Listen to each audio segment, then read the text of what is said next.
सुखदेव एक गरीब किसान था और एक छोटे से गांव में रहता था। वो अपने खेतों में अधिकतर अलग अलग तरह की सब्जियां उगाया करता था। इस बार उसने बैंगन की खेती करने की सोची। इस बार बैंगन की खेती क्यों? मैं अलग अलग तरह की सब्जियां उगाता हूँ। इस बार सोचा कि बैंगन लगाकर देखता हूँ, क्योंकि मैंने देखा है मार्केट में बैंगन बहुत अधिक मात्रा में बिक जाते हैं और इसमें लागत भी ज्यादा नहीं आती। एक ही पौधे से कई बारी सब्जी उतर जाती है। हाँ हाँ, ये तो बिल्कुल सही है। बैंगन भिंडी की तरह ही एक ही पौधे से कई बारी उतर जाता है।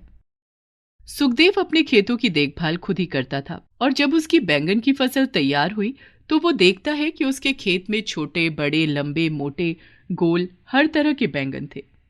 उसी गांव में ही एक किसान शंकर रहता था। वो सुखदेव के खेतों में खड़ी हुई बैंगन की फसल को देखकर जलन महसूस करता है। वाह भाई सुखदेव, तेरे खेत में तो बैंगन ही बैंगन हो रखे हैं। हाँ, सोचा हर बार एक ही जैसी सब्जियां लगाता हूँ, इस बार कुछ अलग लगाकर देखता हूँ। वो तो दिख ही रहा है, तेरे खेतों में तो बैंगन की भरमार है। काफी मुनाफा कमाएगा इस बार तू। शंकर की बात सुनकर सुखदेव मुस्कुराता है और अपने खेतों में पौधों के बीच में नुलाई करना शुरू कर देता है। लेकिन शंकर मन ही मन जलता हुआ सोचता है। इसके पास भी उतना ही खेत है जितना मेरे पास है, लेकिन ये हर फसल में काफी मुनाफा कमा लेता है। पर मेरे खेतों में ऐसी फसल कभी तैयार नहीं होती। अरे देखो तो जरा बैंगन, क्या लाजवाब बैंगन लगे हैं। काश कुछ ऐसा हो जाए कि ये फसल मुझे मुनाफा देकर चली जाए। तभी उसके दिमाग में एक आइडिया आता है और वो अपने एक दोस्त जो मंडी में काम करता था उसके पास जाता है और उसे अपने दिमाग में आई हुई चालाकी के बारे में बताता है। अरे वाह शंकर, तेरे दिमाग की तो दाद देनी चाहिए। इस तरह हम दोनों को ही मुनाफा हो जाएगा। ठीक है, ऐसा कर, मैं कल सुबह जल्दी दुकान खोल लूंगा। तू उसे यहाँ पर भेज देना और फिर देख दोनों भाई कितना मुनाफा कमाते हैं। देख भाई, जो भी होगा वो आधा आधा होगा और मेरे साथ कोई भी चालाकी करने की कोशिश मत करना। अरे तू बेफिक्र रह यार शंकर, तेरा तो कहीं तक नाम भी नहीं आएगा। अगले दिन सुबह शंकर सुखदेव के पास जाता है और उसे बताता है कि वहां मंडी में एक दुकानदार खाली बैंगन लेता है, तो उसे क्यों नहीं बेच देता? तुझे उसके दाम भी अच्छे मिल जाएंगे। चलो, ये तो अच्छी बात है, वरना तो मैं एक दो ही लोगों को मंडी में जानता हूँ और वो लोग दाम भी अच्छे नहीं देते। सुखदेव अपने खेतों से ताजे ताजे सारे बैंगन तोड़ लेता है और उन्हें टोकरी में भर लेता है। अपनी पत्नी को बोलकर वो मंडी की तरफ चला जाता है और मंडी में उसी आदमी के पास पहुंच जाता है जिसका पता शंकर ने बताया था। वो दुकानदार सुखदेव से सारे बैंगन लेकर अंदर रखवा देता है। सुखदेव को खड़े खड़े काफी देर हो जाती है। क्या भैया, और कितनी देर लगेगी? क्या कितनी देर लगेगी? अरे अभी अभी तो आपने सारे बैंगन तोलकर अंदर रखे हैं। मुझे मेरा दाम दो, मैं निकलूं यहाँ से, काफी देर हो गई। कौन से बैंगन भैया? यहाँ तो तुम कब से खड़े हो? मैं तो तुम्हें खुद ही कहने वाला था कि यहाँ क्यों खड़े हो भाई, अपने घर जाओ। कोई काम धंधा नहीं है क्या तुम्हारे पास? ये तुम क्या कह रहे हो भैया? अभी अभी तो मैंने तुमसे अपने बैंगन तुलवाए हैं और पैसे देने की बारी आई तो तुम झूठ बोल रहे हो। वो दुकानदार गुस्से में दुकान से बाहर आता है और सुखदेव के साथ लड़ने लगता है कि तूने उसे झूठा कैसे कहा। देखते ही देखते वहां पर भीड़ इकट्ठा हो जाती है। तब बाकी दुकानदार सुखदेव की बात सुनने के बाद उस दुकान वाले से बोलते हैं कि अगर इसने बैंगन दिए हैं तो जरूर तुम्हारी दुकान पर होंगे। हमें तुम्हारी दुकान की तलाशी लेनी है। लेकिन जैसे ही वो लोग अंदर जाकर देखते हैं तो दुकान अंदर से खाली पड़ी थी। उस दुकान वाले ने शंकर के साथ मिलकर वहां से बैंगन कब के गायब करवा दिए थे। अपने साथ हुए इतने बड़े धोखे को सुखदेव बर्दाश्त नहीं कर पाया और चक्कर खाकर गिर गया। सब मार्केट में उसे झूठा बोलने लगे। सुखदेव को जब होश आया तो वो उदास मन से अपने घर को गया।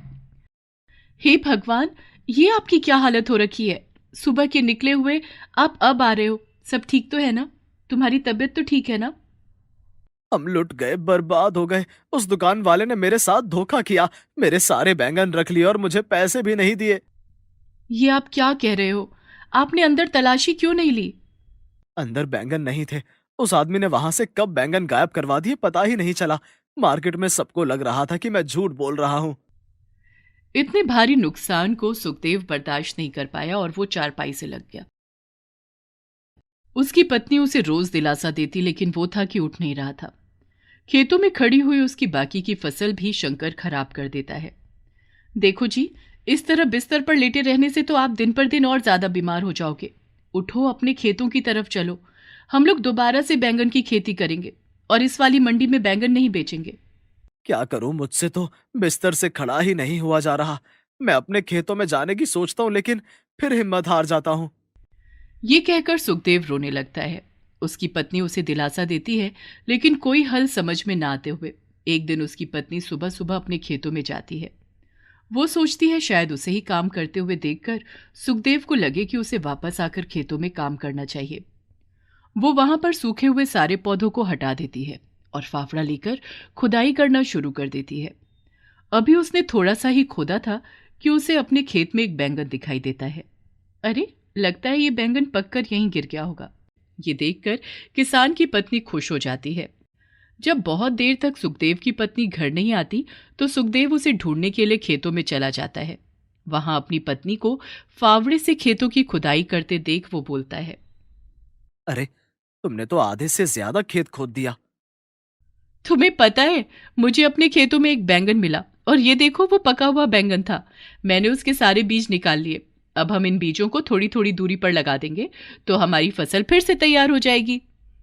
पत्नी वो बीज सुखदेव को दिखाती है। सुखदेव को थोड़ी सी खुशी होती है और फिर वो अपनी पत्नी से बोलता है कि जितना खेत तुमने खोद दिया है हम उसी में ही इन बीजों से नई पौध लगाएंगे। सुखदेव और उसकी पत्नी उन बीजों को अपने खेतों में उगाकर उसमें पानी देकर अपने घर चले जाते हैं। अगले दिन सुबह जब सुखदेव अपने खेतों में आता है तो वो हैरान हो जाता है कि उसके खेतों में कल उगे हुए बैंगन के पौधे बड़े हो चुके हैं और उन पर छोटे छोटे बैंगनी फूल आए हुए हैं। वो भागकर घर आता है। तुम्हें पता है, हमारे खेतों में बैंगन के पौधे बड़े हो चुके हैं और उन पर फूल भी आ गए हैं। कैसी बातें कर रहे हो? कल तो बीज डाले हैं और आज पौधों में फूल भी आ गए। लगता है तुम तो पगला गए हो। नहीं नहीं, तुम चलो मेरे साथ। खेतों में देखो और वहां अपनी आंखों पर तुम यकीन नहीं कर पाओगी। सुखदेव अपनी पत्नी को लेकर खेतों में जाता है। वो भी हैरान हो जाती है कि अब उन फूलों के अंदर से छोटे छोटे बैंगन निकलने शुरू हो गए थे। ये देखकर वो दोनों बहुत खुश होते हैं।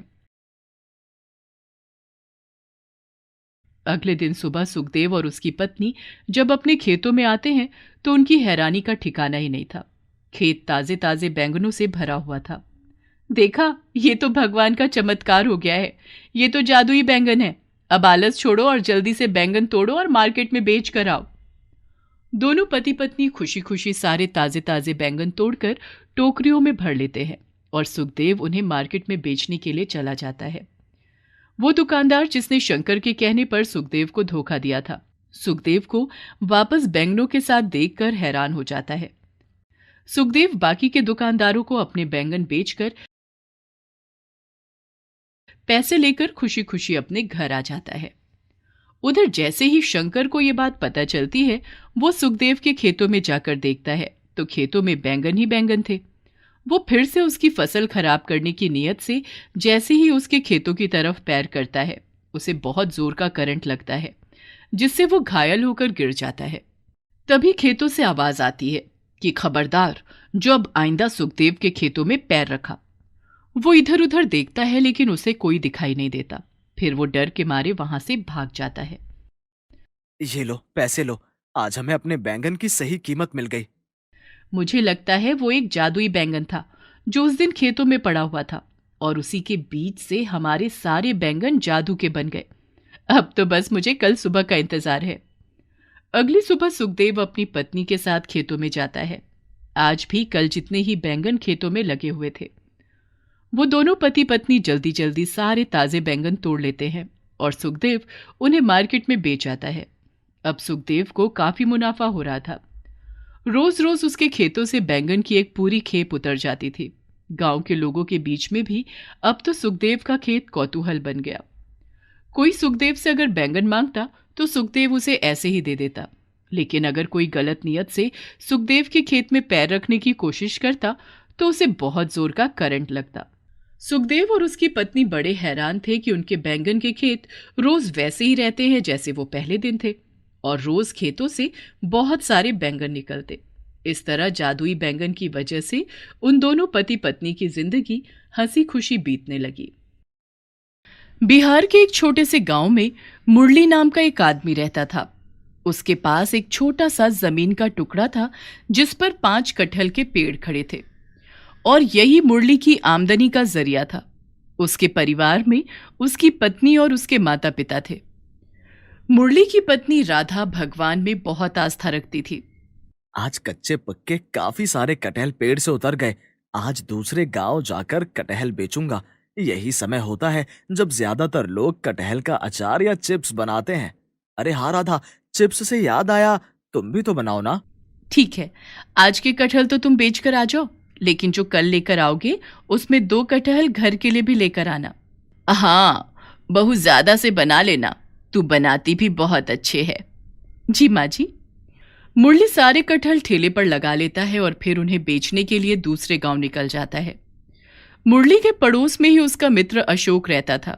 उसमें और मुरली में बहुत गहरी दोस्ती थी, किंतु आजकल वो मुरली से चिढ़ा रहता था और इसकी वजह मुरली के कटहल के वो 5 पेड़ थे। उसका दोस्त अशोक चाहता था कि वो उसमें से आधे कटहल उसे बेचने के लिए दे दे। मुरली इस बात के लिए मान भी गया था, किंतु अशोक ने कहा कि उसे बस पके हुए कटहल चाहिए। और तब मुरली ने बस मजाक में कहा था कि कुछ पके और कुछ कच्चे ले ले, वरना मेरे काम पर असर पड़ जाएगा। और उस दिन से अशोक ने मुरली से बातें कम करनी शुरू कर दी। वहां गांव में कटहल बेचते हुए, कटहल ले लो कटहल, कच्चे पक्के कटहल। कुछ कुछ लोग आकर उससे कटहल खरीदने लगते हैं। वहां से आते समय उसे एक घर से बच्चे के रोने की आवाज आती है। माँ, बहुत तेज से भूख लगी है। कल भी तूने यही कहा था कि कल खाना दूंगी, और आज भी तू यही कह रही है कि कल खाना दूंगी। बेटा, मैं तुझे क्या बताऊं, कल मुझे कोई काम ही नहीं मिला, इसलिए मैं कुछ नहीं लेकर आ पाई। मुरली को उस औरत की आवाज में बड़ा दर्द महसूस होता है। वो अपनी रेहड़ी पर देखता है तो एक पका कटहल रखा हुआ था। वो उस घर का दरवाजा बजाता है और एक प्यारा मासूम सा बच्चा आकर दरवाजा खोलता है। तभी उसकी माँ भी पीछे से आती है। बहन जी, मैं इधर से गुजर रहा था, तभी मैंने आपके बेटे की आवाज सुनी। मैं कटहल बेचता हूँ। मेरे पास ये एक पक्का कटहल है। अगर इससे कुछ हो सकता है तो तुम इसे रख लो। वो औरत मुरली से कटहल ले लेती है और उसे धन्यवाद देती है। मुरली के सारे कटहल बिक गए थे, लेकिन वो कटहल उस औरत को देने के बाद जो उसके दिल को तसल्ली हुई, वो उसे पहले कभी महसूस नहीं हुई थी। हे भगवान, कभी किसी को भूखा मत सोने देना। वो बच्चा मुझे काफी भूखा लग रहा था। एक काम करता हूँ, कुछ आटा और चावल दे आता हूँ। मुरली वहीं पास की दुकान से आटा और चावल खरीद कर उस औरत को देते हुए बोलता है। बहन, पता नहीं तुम्हें कब काम मिले, तो क्या बच्चे को भूखा रखोगी? ये आटा और चावल लो और अपने बच्चे को खाना खिलाओ। चाचा, आप बहुत अच्छे हो। मुरली बच्चे के सिर पर हाथ रखकर वहां से घर की तरफ निकल जाता है कि तभी उसे रास्ते में अशोक मिलता है। अरे अशोक, क्या हुआ मेरे दोस्त? क्या तुम मुझसे नाराज हो? आजकल तुम मुझसे बात भी नहीं करते। तुझे पता तो है कि मेरा काम छूट गया है। मैंने उस दिन तुमसे कहा कि मुझे पक्के कटहल दे दो, तो तुमने मना कर दिया। नहीं मेरे भाई, तू गलत कह रहा है। मैंने तुझे कहा था कि सारे पक्के कटहल मत ले, कुछ कच्चे भी ले ले, और अगर तुझे ऐसा लगता है तो जा, तू मेरे खेतों से पक्के कटहल ले ले। नहीं, अब मुझे कटहल नहीं चाहिए। ऐसा बोलकर वो वहां से चला जाता है। मुरली घर की तरफ आ जाता है। अशोक मन ही मन सोचता है कि आजकल इसकी बड़ी आमदनी हो रही है, जब देखो बड़ा खुश रहता है। तभी वो एक जगह रुक जाता है। वो मुरली का वही छोटा सा खेत था जहां पर कटहल के पेड़ लगे थे। ना रहेगा बांस, ना बजेगी बांसुरी। मैं इसके सारे कटहल तोड़कर बेच दूंगा और पेड़ों को काट दूंगा। आजकल बहुत इतराता फिरता है। रात को वो चुपके से मुरली के खेत में जाता है और उसके पेड़ से सारे कटहल तोड़ लेता है और उसके सब पेड़ों को काट देता है। अगली सुबह जब मुरली अपने खेतों में कटहल लेने के लिए आता है तो कटे हुए पेड़ों को देखकर रोने लगता है। हे भगवान, ये सब किसने किया? कौन है जिसे मैं खाता कमाता अच्छा नहीं लगा? वो भागकर घर जाता है और राधा से बोलता है। मेरा तो सारा रोजगार ही चौपट हो गया। किसी ने मेरे सारे पेड़ काट दिए और कटहल चुरा कर ले गया। मेरा तो गांव में किसी से झगड़ा भी नहीं है। फिर भला कौन होगा जो मेरे साथ ये कर गया? चुप हो जाओ, बच्चे की तरह रोने से कुछ नहीं होगा। भगवान को जो मंजूर था वो हो गया। चलो हम वहां पर चलकर देखते हैं। देखो बेटा, बहुत बुरा हुआ, किंतु इस तरह रोने से कुछ नहीं होगा। बाबा, अब क्या होगा? घर का खर्चा कैसे चलेगा? ऊपर वाले पर यकीन रखो। मैं जानती हूं आपने आज तक कभी किसी का बुरा नहीं किया और आपके दिल में सदा सभी के लिए प्यार होता है। मुरली और राधा अपने खेत में जाते हैं। खेत में वो 5 कटहल के पेड़ कटे पड़े थे। मुरली सब पेड़ों को राधा की मदद से एक साइड में लगा रहा था कि तभी उसे एक पेड़ पर एक छोटा सा कटहल का फल दिखाई देता है। वो उसे तोड़ देता है। बस यही एक कटहल बचा है, बाकी सब वो ले गया जिसने पेड़ काटे थे। बहुत मुश्किल की घड़ी है। अगर अब कटहल के पौधे लगाएंगे तो वो 2-3 साल में जाकर फल लगेंगे। इन 2-3 सालों में हम क्या करेंगे? हे प्रभु, हमारी मदद कर। मुझे आप पर पूरा विश्वास है, आप कुछ भी गलत नहीं कर सकते। मुरली और राधा दोनों नए पौधे लगाएंगे, ऐसा सोचकर घर आ जाते हैं। राधा के हाथ में वो छोटा सा कटहल का फल था। वो उसे ले जाकर रसोई में देती है। पूरा दिन ऐसे ही उदासी में निकल जाता है। शाम को खाना खाकर सब सो जाते हैं। तभी रात के 1 बजे राधा की आंख खुलती है और वो देखती है कि रसोई में से बड़ी सुनहरी रोशनी आ रही है। वो धीरे से मुरली को आवाज देकर उठाती है। मुझे लगता है रसोई में कोई है। हाँ राधा, मुझे भी लग रहा है। देखो तो कितनी रोशनी है वहां। चलो चलकर देखते हैं। वो दबे पांव रसोई की तरफ जाते हैं और अंदर झांक कर देखते हैं। वो कटहल का फल बीच में से टुकड़े हुए पड़ा था और वहां छोटे छोटे कई बहुत प्यारे बौने रसोई के स्लैब पर घूम रहे थे। उन्हें देखकर राधा और मुरली जैसे ही रसोई में जाते हैं तो वो कटहल के अंदर छुपने के लिए भागते हैं। तभी मुरली उसमें से एक को अपने हाथ में पकड़ लेता है। कौन हो तुम? हम सब तुम्हारे कटहल के खेत में ही रहते हैं और यह कटहल हमारा घर था। जब उस आदमी ने पेड़ काटे तो हमने किसी तरह अपने आप को छिपा लिया। हम कोई और जगह देखने ही वाले थे कि तुम हमें घर ले आए। हम सब जादुई बौने हैं। वो रसोई में रखे हुए खाने से बड़ी अच्छी खुशबू आ रही थी, इसीलिए हम सब ने वो सारा खाना खा लिया। और खाना खाकर जो हमें तृप्ति हुई है, उसके बदले मैं तुम्हें कुछ देना चाहता हूँ। तुम क्या दोगे भाई मुझे? भगवान ने तो मुझसे मेरे कटहल के पेड़ ही ले लिए, जिससे मैं अपने परिवार का पालन पोषण कर रहा था। परेशान मत हो, ये लो, तुम्हारे 5 कटहल के पेड़ थे।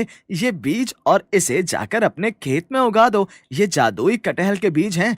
एक ही रात में तुम्हारे खेतों में 5 पेड़ बड़े मिलेंगे और सुबह तक उन पर कटहल भी आ जाएंगे। वो जादुई कटहल के पेड़ होंगे और उन पेड़ों को कोई काट भी नहीं सकेगा। जो भी ये कोशिश करेगा उसे फिर पछताना पड़ेगा।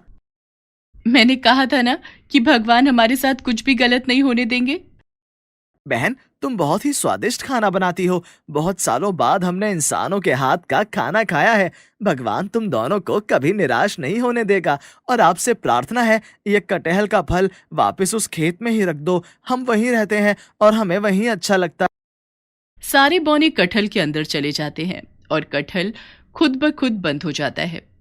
फिर राधा और मुरली उस कटहल को लेकर खेत में जाते हैं और बौनों के द्वारा दिए गए बीजों को उगा देते हैं और उसके बाद वो दोनों आकर सो जाते हैं। अगली सुबह राधा और मुरली दोनों जब अपने खेत में जाते हैं तो देखते हैं कि बौनों का कहा हुआ सच हो गया है। कटहल के पेड़ वैसे ही खड़े हुए थे और उन पर बहुत सारे कटहल आए हुए थे। ये देखकर वो दोनों बहुत खुश होते हैं और पेड़ पर से कटहलों को तोड़कर घर ले आते हैं। जब ये बात मुरली के माता पिता को पता चलती है तो वो भी बड़े खुश होते हैं। मुरली सारे कटहल रेडी पर रख कर बेचने के लिए चल देता है। तभी रास्ते में अशोक मुरली को देखता है। अरे, मैंने तो उसके सारे कटहल तोड़ दिए थे और पेड़ों को भी काट दिया था। फिर ये कहाँ से कटहल लेकर आया है? अभी देखता हूँ जाकर। फिर वो मुरली के खेत के पास जाता है तो देखता है कटहल के पेड़ वापस वैसे ही कटहल से लगे हुए खड़े थे। उसे अपनी आंखों पर यकीन ही नहीं होता। वो कई बार आंखें मलकर देखता है। वो मन ही मन ठान लेता है कि रात को वो फिर उसके पेड़ों को काट डालेगा। और रात को जब वो कटहल के खेत में आता है, लगता है उसके पास कोई जादू की छड़ी है, वरना ऐसा कैसे हो सकता है कि मैंने सारे कटहल तोड़ लिए थे और पेड़ों को भी काट दिया था, फिर भी ये सारे पेड़ कटहल से लदे खड़े हैं। अशोक आरी लेकर जल्दी से पेड़ को काटने लगता है कि तभी उसे अपने पैरों के पास कुछ रेंगता हुआ दिखाई देता है। वो रोशनी करके देखता है तो उसके पैरों तले से जमीन निकल जाती है। वहां सांप ही सांप थे। वो उनके डर के मारे जैसे ही वहां से भागने लगता है, तभी एक बड़े से पत्थर से टकरा जाता है और उसका पैर टूट जाता है। पूरी रात इसी तरह दर्द के मारे कराहता रहता है। अगली सुबह जब मुरली अपने खेत में कटहल लेने आता है, तो अशोक को वहां दर्द में तड़पता हुआ देखता है। मुझे माफ कर दे मुरली, मैंने ही तेरे कटहल चुरा लिए थे और पेड़ों को काट दिया था और मुझे उसकी सजा भी मिल गई। ये रात मेरे लिए बड़ी भयानक थी। मेरे आसपास सांप थे और मेरे पैर की हड्डी भी टूट गई। मैं तो तुम्हें अपना दोस्त समझता था और तुमने मेरे साथ ऐसा किया। जो दूसरों के लिए गड्ढा खोदता है वो खुद उसमें गिरता है और तुम्हारे साथ भी वही हुआ। पर मुरली अपने दोस्त को ऐसे नहीं छोड़ता और वो उसे ले जाकर हॉस्पिटल में एडमिट करा देता है। और उसके बाद मुरली और राधा खुशी खुशी जीवन बिताते हैं। सुखदेव अपने खेत में खड़े हुए अपने खेत में लगे हुए टमाटर को देख रहा था। इस बार टमाटर की फसल बहुत अच्छी हुई थी। भगवान का शुक्र है, इस बार टमाटर की फसल काफी अच्छी हो गई है।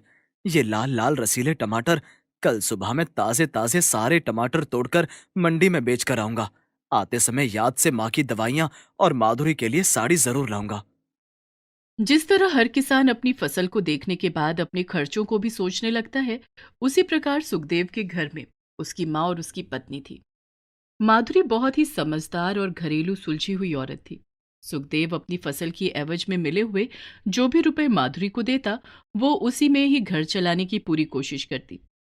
इस बार जो सुखदेव ने कहा कि टमाटर की फसल बहुत अच्छी हुई है, तब माधुरी ने पहली बार उससे अपने लिए साड़ी मांगी। अगर तुम कह रहे हो कि फसल इतनी ही अच्छी हुई है, तो इस बार तुम मुझे पीले रंग की साड़ी ला दो। मुझे ये रंग बहुत पसंद है और मेरे पास इस रंग की एक भी साड़ी नहीं है। ये कौन सी बड़ी बात है। मैं परसों जब टमाटर की फसल मंडी में बेचने जाऊंगा तब तुम्हारे लिए साड़ी लेते हुए ही आऊंगा और माँ की दवाइयाँ भी। ठंड आने वाली है बेटा, दवाइयों के साथ मुझे एक गरम शॉल भी ला देना। ठीक है माँ, अच्छा याद दिलाया, मैं शॉल भी ले आऊंगा। कल सुबह जल्दी आकर टमाटर तोड़ लूंगा, ऐसा सोचकर सुखदेव घर पर चला जाता है। उसी रात अचानक बहुत जोर से बारिश शुरू हो जाती है। इतनी तेज बारिश कि सुखदेव अपने टमाटर के खेत को लेकर चिंता में आ जाता है। बहुत तेज बारिश हो रही है माधुरी। मैंने तो सोचा था कि कल सुबह सुबह उठकर सारे टमाटर तोड़ लूंगा। तब तक बादल का नामो निशान नहीं था और अब अचानक से इतनी तेज बारिश। भगवान, खेत को कुछ ना हुआ हो। इस मौसम में इतनी तेज बारिश आती तो नहीं है। ये तो बेमौसम बरसात है। चिंता तो मुझे भी बहुत हो रही है। अक्टूबर के महीने में इतनी तेज बारिश कभी नहीं होती थी, लेकिन उस रात जो बारिश हुई, सुबह उठकर जो सुखदेव ने देखा तो सर पकड़कर बैठ गया। पौधों पर लगे हुए बहुत अधिक मात्रा में पके हुए टमाटर सब जमीन पर पड़े हुए थे और पौधे भी तेज बारिश के कारण इधर उधर पड़े हुए थे। हे भगवान, कितना बड़ा पैर उठाया तूने मुझ गरीब के ऊपर। एक ही रात में सारे सपने चकनाचूर कर दिए। मिट्टी पूरी तरह गारा बन गई थी। सुखदेव पौधों को किसी तरह खड़ा करने की कोशिश कर रहा था, लेकिन पानी इतनी अधिक मात्रा में था कि पौधे लग ही नहीं रहे थे। आखिर में वो दुखी होकर घर की तरफ चल देता है। तभी वो रास्ते में देखता है कि दो तीन आदमी एक लड़की को परेशान कर रहे हैं। शर्म नहीं आती तुम लोगों को इस बेचारी लड़की को परेशान करते हुए। ये कहकर सुखदेव वहां पर पड़े हुए दो तीन पत्थर उठाकर उन लोगों को मारने के लिए आता है। तुझे ये लड़की बेचारी लग रही है? हमने अभी अभी देखा है ये एक परी है। हम लोग इसे तब तक नहीं जाने देंगे जब तक कि ये हम लोगों को बहुत अमीर नहीं बना देती है। सुखदेव लड़की को ध्यान से देखता है। वो एक साधारण सी लड़की लग रही थी। उसे वो कहीं से भी परी नहीं लग रही थी। छोड़ो इस लड़की को, ये कोई परी दिखाई दे रही है। अगर तुम लोगों ने इसका हाथ नहीं छोड़ा तो मैं अभी तुम लोगों का सर फोड़ दूंगा। ये लोग मुझे मेरे घर नहीं जाने दे रहे। कितनी देर हो गई है, मैं इनसे कह कहकर थक गई हूँ। आप मेरी मदद कीजिए। क्यों झूठ बोल रही है? हमने अभी अपनी आंखों से देखा है। ये वहां आसमान से नीचे उतरी और आकर साधारण लड़की का रूप ले लिया। हम तुझे छोड़ देंगे, बस तू हम लोगों को माला माल कर दे। ये भी तो हो सकता है कि तुम लोग झूठ बोल रहे हो। छोड़ो इस लड़की को। सुखदेव गुस्से में उन लोगों की पिटाई कर देता है। उसका मन अपनी टमाटर की खेती के खराब होने से वैसे ही दुखी था। वो गुस्से में उन लोगों को बहुत मारता है। वो लोग डर के मारे वहां से भाग जाते हैं। अब पलटकर नहीं आएंगे। कहाँ रहती हो मुझे बताओ, मैं तुम्हें छोड़कर आता हूँ। आपने मेरी जान बचाई, उसके लिए धन्यवाद। आपको तकलीफ की जरूरत नहीं। मैं खुद अपने घर चली जाऊंगी। आपने अनजान लड़की के लिए उन लोगों से लड़ाई की। तुम मुझे बताओ कहाँ रहती हो, मैं छोड़कर आता हूँ। और मैं गुस्से में नहीं हूँ, बस मैं बहुत दुखी हूँ। तुम किस वजह से दुखी हो? कल रात बहुत तेज बारिश आई। उससे मेरा टमाटर का खेत पूरी तरह खराब हो गया। हमारी जीविका का एकमात्र साधन हमारी खेती ही है, और वही खराब हो गई। अब समझ नहीं आ रहा कि आगे क्या होगा। सब ठीक होगा, तुम फिक्र मत करो। अच्छे लोगों के साथ हमेशा अच्छा ही होता है। ऐसा बोलकर वो लड़की वहां से चली जाती है और सुखदेव भी घर आ जाता है। रो क्यों रहा है बेटा? होनी को कौन टाल सकता है? ना जाने भगवान की क्या इच्छा रही होगी। जो होता है अच्छे के लिए होता है। इस तरह रो रो कर मन छोटा मत कर। हाँ, अम्मा ठीक कह रही हैं। इस तरह तो आप अपनी तबीयत खराब कर लोगे। काश कि मैंने वो टमाटर कल शाम को ही तोड़ लिए होते, तो मुझे कुछ तो मुनाफा हो जाता। मेरी ही बुद्धि मारी गई थी जो मैंने उस समय ये नहीं सोचा। माधुरी, जा बेटा, इसको एक गिलास पानी ला कर दे। पानी पिएगा तो मन शांत हो जाएगा। माधुरी पानी लेने के लिए रसोई में चली जाती है। सुखदेव वहीं माँ के पास बैठा होता है और वो उसके सिर पर हाथ फेर कर उसे चुप करा रहे थे। देखते ही देखते एक पूरा हफ्ता निकल जाता है। मिट्टी काफी हद तक सूख चुकी थी। सुखदेव वहां पर से सड़े गले पौधों को हटाने लगता है। तभी उसकी नजर एक नन्हे से पौधे पर पड़ती है जिस पर बहुत सारे टमाटर आए हुए थे। इतनी भारी बारिश में तुम आखिर कैसे बच गए? जब तुमने हार नहीं मानी, तो फिर मैं कैसे हार मान सकता हूँ? मैं दोबारा से अपने खेतों को तैयार करूंगा। सुखदेव सारे खेत को ठीक कर देता है। वो नन्हा पौधा अभी भी उसी तरह खड़ा हुआ था। सुखदेव उस पर लगे हुए वो 12 टमाटर तोड़ लेता है और उसके आसपास की मिट्टी को भी ठीक करके वो टमाटर लेकर घर आ जाता है। अरे, ये टमाटर!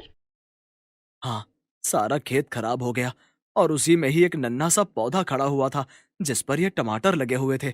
लो, इन्हें घर के खाने में ही इस्तेमाल कर लेना। माधुरी टमाटर लेकर उन्हें धोकर टोकरी में रख लेती है। रात के खाने में वो उनमें से 2 टमाटर का इस्तेमाल कर लेती है। अगले दिन सुबह, जल्दी उठो, जल्दी उठो। क्या हुआ? कहीं आग लग गई है क्या? वो वो वो टमाटर जो तुम कल खेत से लेकर आए थे, मैंने उन्हें वहां टोकरी में रखा था। अब वो टोकरी पूरी टमाटर से भरी हुई है, और वो भी बिल्कुल ताजे रसीले टमाटर, जैसे अभी अभी खेत से टूट कर आए हो। भला ऐसा कैसे हो सकता है? मेरी बातों पर यकीन नहीं हो रहा है तो चलकर देख लो।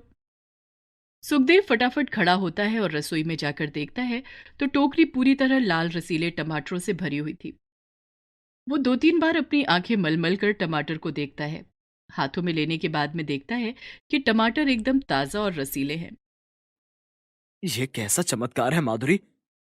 मैं नहीं जानती, बस इतना जानती हूँ कि ये टोकरी पूरी टमाटर से भरी हुई है। सुखदेव की माँ बड़ी हैरान होती है। तभी वो सुखदेव से कहती है कि जा, जरा खेत में जाकर तो देख, क्या वो पौधा अभी भी खेत में है। सुखदेव फटाफट अपने पैरों में चप्पल डालकर खेतों की तरफ निकल जाता है, और वहां जाकर उसकी खुशी का ठिकाना नहीं रहता। उसका खेत पके हुए टमाटर से भरा हुआ था। ऐसा लग रहा था जैसे यहाँ कभी कोई बारिश आई ही नहीं थी। ताजे ताजे रसीले टमाटर तोड़ने लगता है। सारे पके हुए टमाटर तोड़ने के बाद वो सब टमाटर को लेकर मंडी बेचने के लिए चला जाता है, जहां उसे उसके अच्छे दाम मिलते हैं। घर आते समय वो देखता है कि जिस लड़की को उसने बचाया था वो पेड़ के नीचे बैठी हुई है। अरे, तुम यहाँ? हाँ, मैं यहाँ। तुम तो आज बड़े खुश दिखाई दे रहे हो। हाँ, आज मैं बहुत खुश हूँ। तुम्हें पता है, मेरे साथ चमत्कार हुआ है। मेरी पूरी टमाटर की फसल खराब हो गई थी, और आज मेरे खेतों में टमाटर ही टमाटर उगे हुए हैं। मैंने कहा था ना तुमसे कि जो अच्छा करता है उसके साथ हमेशा अच्छा होता है। सुखदेव लड़की की बात पर ध्यान देता है। फिर वो लड़की से बोलता है।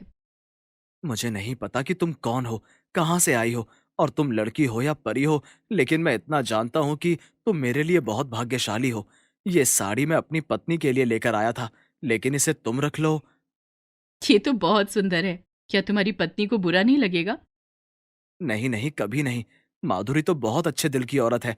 मैं नहीं होता तो वो भी तुम्हें ये साड़ी दे देती, और फिर मैं तो उसके लिए कल बाजार से ले ही आऊंगा। तुम बहुत अच्छे दिल के आदमी हो सुखदेव।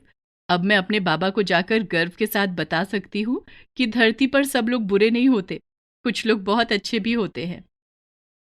सुखदेव को अपनी आंखों पर यकीन नहीं होता। वो लड़की एक परी के रूप में आ जाती है और सुखदेव की दी हुई साड़ी लेकर वहां से जाने लगती है। सुखदेव, साड़ी के लिए धन्यवाद। मैं इसे जरूर पहनूंगी और मेरी तरफ से तुम्हारे लिए बस यही तोहफा है कि तुम्हारे खेतों पर कभी भी मौसम की मार नहीं पड़ेगी। तुम्हारे खेतों में सदैव टमाटर के पौधे इसी तरह टमाटर से लदे रहेंगे। इसका मतलब वो सब जादुई टमाटर तुम्हारे हैं? तुमने ही मेरी मदद की है ना? जाओ सुखदेव, अपने परिवार के साथ खुशी खुशी जीवन बिताओ। कभी फिर समय मिला तो तुमसे मिलने जरूर आऊंगी। ऐसा बोलकर वो परी चली जाती है और सुखदेव भी खुशी खुशी अपने घर आता है और घर आकर वो अपनी माँ और माधुरी को सारी बात बताता है। तभी वो थैले में से माँ को दवाइयाँ और शॉल निकाल कर देता है तो देखता है नीचे बिल्कुल वैसी ही साड़ी थी जैसे उसने परी को दी थी, लेकिन वो उस साड़ी से बहुत कीमती थी। ये देखकर सुखदेव मन ही मन उस परी को धन्यवाद देता है और अब वो अपने टमाटर के जादुई खेत से रोज टमाटर तोड़ता और उसे मंडी में बेचकर अपना जीवन खुशी खुशी बिताता है।